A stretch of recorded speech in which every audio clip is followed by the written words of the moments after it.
নমস্কার বন্ধুরা, আমি সুপর্ণা হোলি স্পেশাল রেসিপি সিরিজের আরও একটি নতুন রেসিপিতে আপনাদের সবাইকে জানাই অনেক অনেক স্বাগত। আজ নিয়ে এসেছি মন প্রাণ জোড়ানো একটা ডেজার্টের রেসিপি।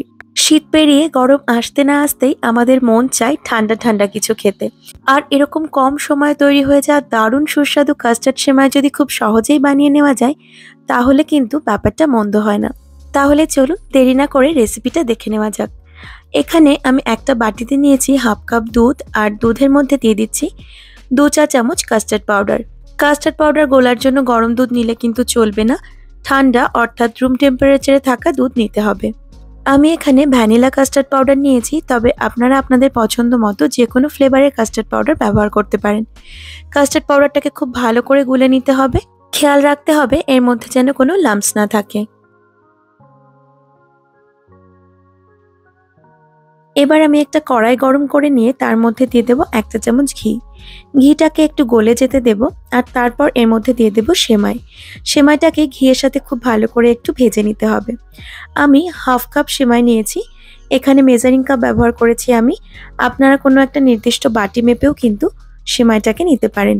গ্যাসের ফ্লেমটাকে লো টু মিডিয়ামে রেখে খুব ভালোভাবে সেমাইটাকে ভেজে নেব। ঘিয়ে সেমাই ভেজে নিলে সেমাইটা খেতে ভীষণই ভালো লাগে, খুব সুন্দর একটা ফ্লেভার অ্যাড হয়। দেখুন এখানে সেমাইয়ের রং অনেকটাই চেঞ্জ হয়ে এসেছে, এরকম হালকা ব্রাউন কালার আসা পর্যন্ত সেমাইটাকে ভেজে নিতে হবে। তারপর আমি এর মধ্যে দিয়ে দেব দুধ। দুধটা আমার উষ্ণ গরম করা ছিল, আর এখানে আমি মেজারিং কাপের 2 কাপ অর্থাৎ 500 ml দুধ ব্যবহার করলাম। এবার দুধটাকে ভালোভাবে ফুটে উঠতে দেব, আর নাড়াচাড়া করে সেমাইটাকে ততক্ষণ পর্যন্ত রান্না করে নেব যতক্ষণ না সেমাইটা খুব ভালোভাবে সেদ্ধ হয়ে যাচ্ছে।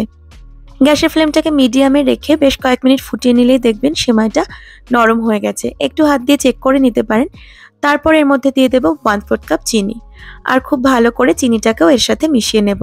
আপনারা চাইলে আপনাদের স্বাদ মতো চিনির পরিবর্তে মিছরিও এখানে ব্যবহার করতে পারেন, তাতে করে এই ডেজার্টটা আরও হেলদি হবে। চিনিটা গলে গিয়ে চিনি থেকে জল বেরোবে, আর এই দুধটা কিন্তু আরেকটু পাতলা হয়ে যাবে। চিনিটা সম্পূর্ণ গলে যাওয়ার পর আমি এর মধ্যে মিশিয়ে দেব আগে থেকে তৈরি করে রাখা দুধ আর কাস্টার্ড পাউডারের মিশ্রণটা। তবে মেশানোর আগে অবশ্যই এভাবে চামচ দিয়ে একটু ভালো করে নেড়ে নেবেন, তা না হলে অনেক সময় কাস্টার্ড পাউডার বাটির নিচে কিন্তু বসে যায়। এক হাত দিয়ে এই কাস্টার্ড পাউডারগুলো দুধটাকে ঢালতে হবে, আর অন্য হাতে মেশাতে থাকতে হবে, তা না হলে খুব সহজেই কিন্তু দলা পেকে যাবে। গ্যাসের ফ্লেমটাকে মিডিয়াম করে দিয়ে এবার এই সেমাইটাকে একটু ফুটিয়ে নিতে হবে। অনেক বেশিক্ষণ ফোটাবার দরকার নেই, কাস্টার্ডগুলো দুধটা দেওয়ার পরপরই দেখবেন খুব তাড়াতাড়ি কিন্তু এই সেমাইটা আরও গাঢ় হয়ে যাবে। একটু ফুটে উঠলে গ্যাসের ফ্লেমটাকে বন্ধ করে দিয়ে এই সেমাইটাকে একটু ঠান্ডা করে 1 ঘন্টার জন্য ফ্রিজে রেখে দিতে হবে। ফ্রিজ থেকে আমি 1 ঘন্টা পর দেখুন সেমাইটাকে বের করে নিয়েছি, আর কত সুন্দর লাগছে দেখতে। এই সেমাইটা এমনিতেই খেতে অপূর্ব লাগে, আর আপনি যদি একটু ফ্রুটস দিয়ে সাজিয়ে দিতে পারেন তাহলে দেখতেও যেমন ভালো লাগবে তেমন কিন্তু খেতেও ভালো লাগবে। আজকে আমি একটা সার্ভিং বোলের মধ্যে সবার প্রথমে একটু বেদানা দিয়ে দিয়েছি, তারপর একটু কাস্টার্ড সেমাই দিয়ে আবারও একটু বেদানা, আপেল, সবুজ আঙুর, আমন্ড কুচি দিয়ে তার ওপর থেকে আবারও দিয়ে দেবো ঠান্ডা ঠান্ডা কাস্টার্ড সেমাই, আর একদম ওপরে একটু বেদানা আর আমন্ড কুচি দিয়ে সার্ভ করব।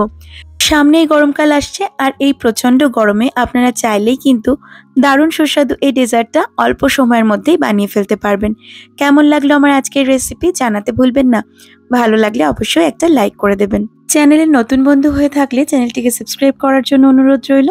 হাজির হয়ে যাব খুব তাড়াতাড়ি আরও একটি রেসিপি নিয়ে। ভালো থাকবেন সকলে, টাটা।